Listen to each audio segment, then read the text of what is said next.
Hi,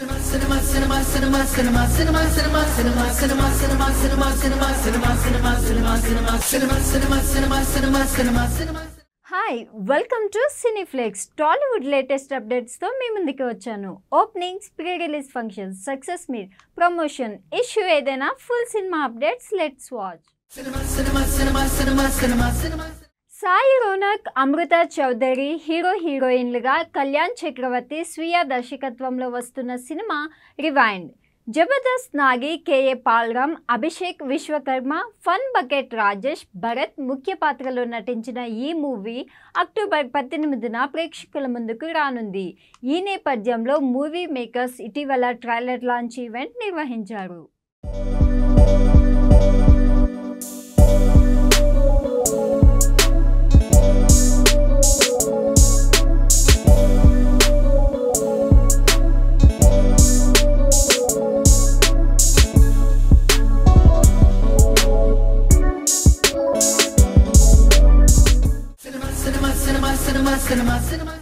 Sivaramaraju fame Venkat తొలిసారిగా mass హీరోగా నటిస్తున్న చిత్రం హరుడు. ఈటా ప్రవీణ్ రెడ్డి నిర్మిస్తున్న ఈ చిత్రానికి రాజ్ తల్లూరి దర్శకుడు. షూటింగ్ పూర్తి చేసుకుని పోస్ట్ ప్రొడక్షన్ పనులు చురుగ్గా సాగుతున్న ఈ చిత్రం గ్లిమ్స్ ఇటీవల హైదరాబాద్ ప్రసాద్ ల్యాబ్లో విడుదల చేశారు. మ్యూజిక్ ఎంత బాగా వచ్చిందో అంతే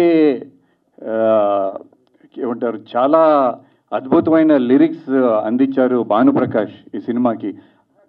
ఒకసారి బేసిక్లీ బ్యాంక్ మేనేజర్, కానీ పాటలు వింటే మాత్రం దీంట్లో సలోని చేసిన మాస్ సాంగ్ అసలు ఎరగదీసేశారు. లవ్ సాంగ్ అది కూడా చాలా బాగుంది మెలోడీగా. దాన్ని షూట్ చేయటం మేము గోవాలో షూట్ చేసాము. సో 1 by 1 ఈవెంట్స్ ఒక్కొక్కటి చేస్తూ ఉంటే మీకు కూడా అన్నీ తెలుస్తుంది. So excellent lyrics Banu. అలాగే ఇంకా ఇద్దరు లిరిక్ రైటర్స్, వాళ్ళ పేర్లే, ఇంకో 3 పాటలు భానుప్రకాష్ రాశారు. 2 పాటలు వీరంచి, ఒక అబ్బాయి రంజిత్, ఇంకో అబ్బాయి వీరంచి. వాళ్ళతో కూడా బాగా రాశారు, తెలంగాణ స్లాంగ్ చాలా బాగా రాశారండి. మన మూవీకి ఎడిటర్ ఉప్పు మారుతి. సో బేసిక్లీ అంటే మాకు ఒక మంచి టీం దొరికింది. సినిమా బడ్జెట్ ఏంటి అవన్నీ పక్కన పెడితే నా ఉద్దేశంలో ఇయర్లీ ఒక 3-4 మూవీస్ ఇట్లాంటి, అంటే కాంపాక్ట్ బడ్జెట్లో ఒక chain starting from producer to distributor to exhibitor అందరికీ ప్రాఫిట్స్ రావాలి. ఇయర్లీ నేను 3-4 మూవీస్ చేయాలనే టార్గెట్ పెట్టుకొని మళ్ళీ ఈ ప్రయత్నం చేస్తున్నాను. మీ అందరి సపోర్ట్ తప్పకుండా ఉంటుందని అనుకుంటున్నాను. శ్రీకాంత్, ప్రకాష్ రాజ్, శివాజీ రాజా, రవితేజ ప్రధాన పాత్రధారులుగా కృష్ణవంశీ తెరకెక్కించిన సినిమా ఖడ్గం. ప్రస్తుతం ఈ సినిమా రీ రిలీజ్కి ముస్తాబవుతున్న తరుణంలో చిత్ర యూనిట్ ప్రెస్ మీట్లో పాల్గొంది. 22 ఏళ్ల తర్వాత ఈ సినిమా మళ్ళీ ప్రేక్షకుల ముందుకు వస్తుండడంతో మేకర్స్ ఆనందం వ్యక్తం చేశారు. ఆ విశేషాలు ఇప్పుడు చూద్దాం. ఖడ్గం 22 సంవత్సరాల తర్వాత మళ్ళీ రీ రిలీజ్ చేయాలని ఒక చిన్న అభిప్రాయంతో మేము ముందుకు వచ్చాము. ఈ చిత్రం నిర్మించడానికి ముందు, నిర్మిస్తున్నప్పుడు ఒక యాక్టర్గా నాకు ప్రత్యేకంగా ఇది నా మొదటి చిత్రం కావడము, తర్వాత ఈ నేషనల్ స్కూల్ ఆఫ్ డ్రామాలో చదివిన తర్వాత 7 years తర్వాత నేను ఒక మంచి రోల్ కోసం నేను వేచి చూస్తున్నప్పుడు 7 సంవత్సరాల వనవాసం తర్వాత దొరికిన మొదటి చిత్రం నా కోసం ఖడ్గం. అంటే నటుడిగా నా వనవాసం అదే. తర్వాత దీని వెనకాల ఎన్నో రకాల కథలు ఉన్నాయి. ప్రిపరేషన్లో కృష్ణవంశీ గారికి ప్రత్యేకంగా నాకు ఒక ప్రత్యేకమైనటువంటి 7 years ప్రాసెస్లో అప్పుడు సంయుక్త రాష్ట్రాలైన తెలంగాణ, ఆంధ్ర సంయుక్తంగా ఉన్నప్పుడు ఇక్కడ తెలుగు ఫిల్మ్ ఇండస్ట్రీలో national school of drama New Delhi ఒక ఇన్స్టిట్యూట్ ఉంది, యాక్టింగ్ ఇన్స్టిట్యూట్ మన ఇండియాలో ఉంది అన్న సంగతి 7 years తర్వాత నేను వచ్చి టాలీవుడ్లో ప్రయత్నాలు చేస్తున్నప్పుడు నాకు ఒక పెద్ద ఎడారిలో వయాసిస్సులాగా కనిపించిన వ్యక్తి కృష్ణవంశీ గారు. మధుమురళి గారు, thank you so much sir. ఇంత అద్భుతమైన సినిమా తీసినందుకు, దీంట్లో మాకు అవకాశం ఇచ్చినందుకు. ఇంకా వేదిక మీద ఉన్న వాళ్ళందరూ నా ఫ్యామిలీ మెంబర్స్ కాబట్టి ప్రత్యేకించవట్లేదు. మా బావ శ్రీకాంత్, అలాగే more than my brother Vamsi ఏ రోజు నేను లేకుండా సినిమా తీయలే. అలాగే కృష్ణవంశీ అనే వ్యక్తి లేకపోతే శివాజీరాజు అనే వ్యక్తి కూడా ఇంత కెరీర్ ఉండేది కాదేమో, 40 సంవత్సరాల కెరీర్ ఉండేది కాదు. ఎందుకంటే ప్రతి సినిమాలోనూ ఒక సినిమాలో నా క్యారెక్టర్ ఉన్నట్టు ఇంకో సినిమాలో ఉండదు.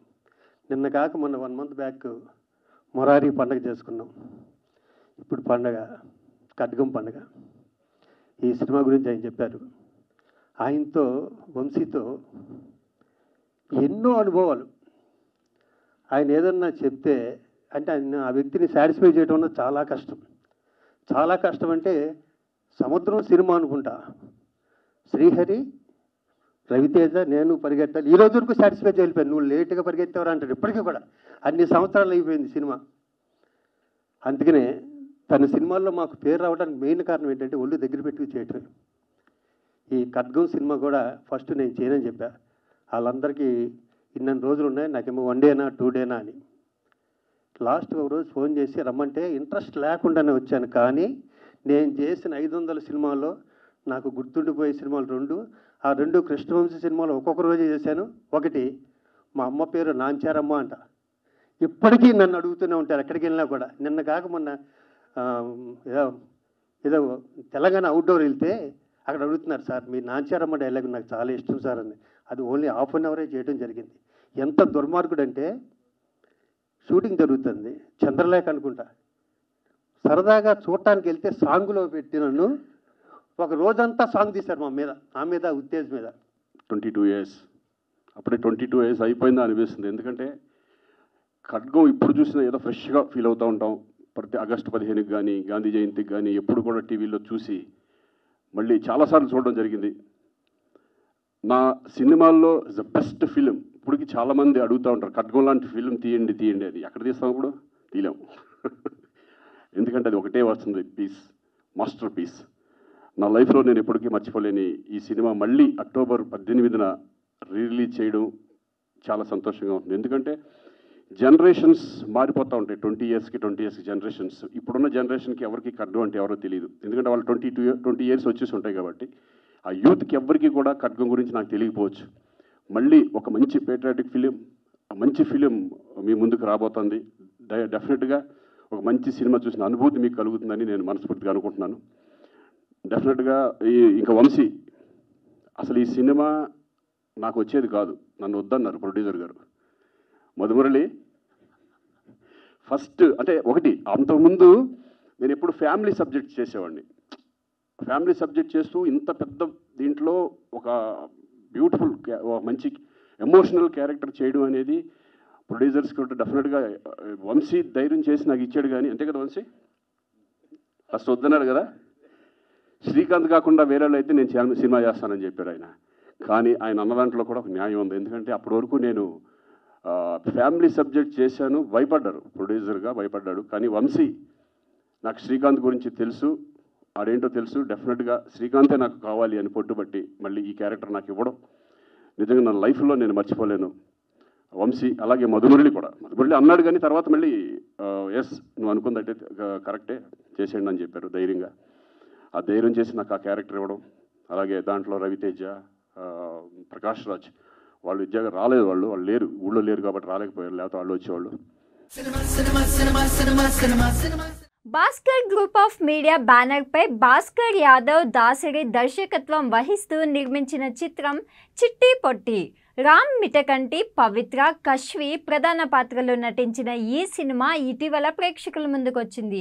అన్న చెల్లెళ్ళ అనుబంధాల నేపథ్యంలో రూపొందిన ఈ మూవీ ఎలా ఉందో పబ్లిక్ టాక్లో చూద్దాం. సినిమా ఇప్పుడే చూసామండి, చాలా సెంటిమెంటు, చాలా మంచిగా అనిపించింది. ఇప్పుడున్న పాస్ట్ ప్రపంచంలో ఈ లోకం ఎటుపోతున్నదా అనేదాన్ని మళ్ళొకసారి తిరిగి గుర్తు చేసి మన అనే బంధుత్వాలను అందరు కలిసి ఉంటేనే, ఎప్పటికీ ఉన్నా కూడా అందరూ కలిసి కట్టుగా ఉంటేనే జీవితం అనేది చూపించారు. ఇది మాత్రం ఎక్సలెంట్ అండి. ఇప్పుడున్న ఈ మధ్యలో కనుక ఈ మధ్యకాలంలో బలగం తర్వాత ఎటువంటి మూవీ రాలేదు. సెకండ్ హాఫ్ మూవీ ఇదే నంబర్ 1 అండి. ఎక్సలెంట్, సూపర్ అండి. బాగుంది సినిమా సూపర్. ఆ సినిమాలో జోక్, కామెడీ అన్నీ. ఇంకా లాస్ట్ సీన్ అయితే ఇమోషనల్గా ఉంది చాలా. చిట్టి పొట్టి సినిమా చాలా చాలా బాగుంది. సినిమా చాలా అద్భుతంగా ఉంది. ఈ సినిమాలో అన్ని క్యారెక్టర్స్ అన్నీ చూస్తున్నంతసేపు మన ఇంట్లో ఉన్న క్యారెక్టర్స్, మన చుట్టుపక్కల ఉన్న క్యారెక్టర్సే కనపడుతూ ఉన్నాయి. సినిమా డైరెక్షన్ చాలా బాగుంది. కథ మంచి కథ, ఒక చక్కటి కుటుంబ కథా చిత్రం.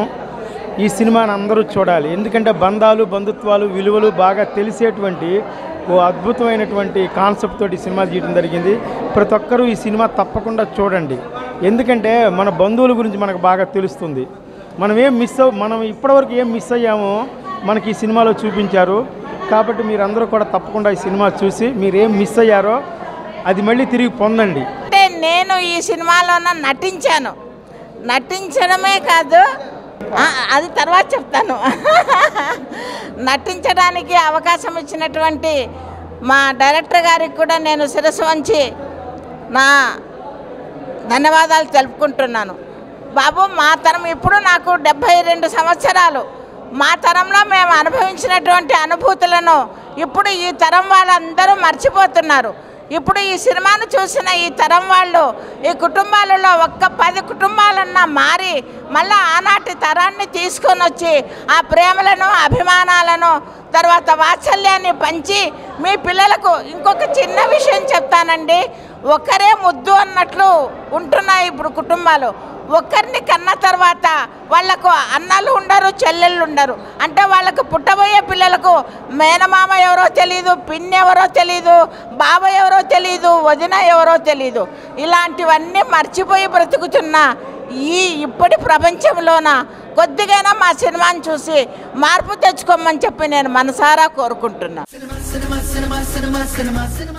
NTR man of masses title పాత్రలో నటించిన భారీ బడ్జెట్ చిత్రం దేవరా కొరటాల శివ దర్శకత్వం వహించారు.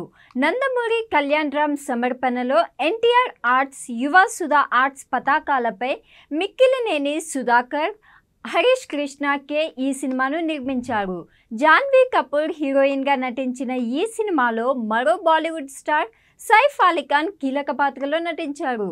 ప్రపంచవ్యాప్తంగా సెప్టెంబర్ 27న విడుదలైన ఈ మూవీ సెకండ్ వీక్లోనూ థియేటర్లో సందడి చేస్తుంది. ఈ సందర్భంగా మూవీ మేకర్స్ సక్సెస్ మీట్ జరుపుకున్నారు. నమస్కారం. Finally the weight is over. తన వాక్చాతుర్యంతో, తన డాన్సులతో, తన ఫైట్లతో, తన ఇంటెన్స్ పర్ఫార్మెన్స్తో ఆడియన్స్ని తెరకి కట్టి పడేసే the man of masses NTR is here. వాక్చాతుర్యం నాలో లేదు, అది నీలో ఉంది. డాన్స్ ఫైట్ వరకు అయితే నాకు వాక్చాతుర్యం నీలో ఉంది, రాత చాతుర్యం నీలో ఉంది. అండ్ అలాగే దేవరా క్రియేటర్ మన కొరటాల శివ గారు, ముందుగా మీ ఇద్దరికి hearty congratulations on the super success of Devara. అయితే సినిమా పూజ మొదలుకొని ఈరోజు రిలీజ్ అయిన తర్వాత ఈ ఇంటర్వ్యూ వరకు it has been maybe a jam pack journey. మీ ఇద్దరికి ఒక్కొక్క సినిమా ఒక్కొక్క జర్నీ, ఒక్కొక్క ఎక్స్పీరియన్స్ని మనకి ఇస్తూ ఉంటుంది అనమాట కొన్ని రోజులు వెనక్కి వెళ్ళి చూసుకున్నట్టయితే. సో అలాంటి ఒక జర్నీ నుంచి ఈరోజు సక్సెస్ఫుల్లీ కూర్చున్నారు మీరు. But still we have some questions. మెయిన్గా దేవర కొడుకైనటువంటి వర ఎందుకు దేవరని అలా పొడి చేశాడు అని చెప్పేస్తారు మళ్ళీ నువ్వు అడిగావని చెప్పేస్తారు. మరి దేవరటు ఎవరు టికెట్లు కొంటారు? మేము కొంటాం. అలాగే తంగ పెళ్లి చేసుకుంటుందా చెప్పేస్తారు. ఈ కుంజరాని దేవర కాదు కదా పెళ్లి, ఐ మీన్ కాదు కదా చంపింది. మరి హౌ చెప్పేస్తారు. సరే ఓకే, అన్ని తెలిసేసుకుందాం. ఇదైతే అడిగేస్తాను నేను. ఈ స్కెలిటన్స్ అక్కడ సముద్రం లోపల ఉన్నాయి కదా, అది పెట్టింది, చంపింది, అది ఎలా జరిగింది అసలు? స్కెలిటన్స్ వెళ్ళిపోయి సముద్రంలోకి అంతే, అలా ఈదుకుంటూ అలా వెళ్ళిపోయి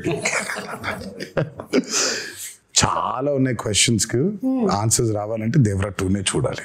ఓకే, సో అప్పటి వరకు వెయిట్ చేయాల్సిందే సచ్చినట్టు. మాకు ఈ మాత్రం దొరికినంత మాకు చాలా సంతోషంగా ఉంది. ఎందుకంటే ఎక్కడో కలవాలనుకున్నాము కానీ అక్కడ కలవడం కుదరలేదు. ఫైనల్లీ ఇక్కడ కలిసాము కాబట్టి చాలా సంతోషంగా ఉంది. బికాజ్ ఒక స్టేచర్ రావటము కాబట్టి ఒకటి చెప్తా, మీకు చాలా స్కెల్టన్స్ ఉన్నాయి, ఒక్క స్కెల్టన్ మాత్రం వెరీ ఇంపార్టెంట్ వ్యక్తిది. అంతవరకే లీడ్ ఇచ్చాడు ఆయన, అంతే. వెరీ ఇంపార్టెంట్ పర్సన్ ఒక స్కెలిటన్. అంటే మేము ఆల్రెడీ సినిమాలో చూసేసామండి ఆ వ్యక్తిని, లేకపోతే చూడబోతున్నాం అన్ని చెప్తే మరి investigation very important. Very investigate చేయడానికి నువ్వు పోలీస్ ఆఫీసర్ కాదు, మేము క్రిమినల్స్ కాన్విక్ట్లు కాదు. ముందుగా శివ గారితోనే మొదలు పెడదాం అనుకుంటున్నాము. ఒక క్వశ్చన్ టు శివ గారు, ఈ వీటన్నిటికీ సంబంధించి మీరు ఒక స్కెలిటన్ కి సంథింగ్ క్లూ అయితే ఇచ్చారు మీరు. ఇక రకరకాల మీమ్స్ వస్తాయి అంటే they will find it out. మీకు కూడా రానటువంటి ఆన్సర్స్ వస్తాయి అక్కడి నుంచి.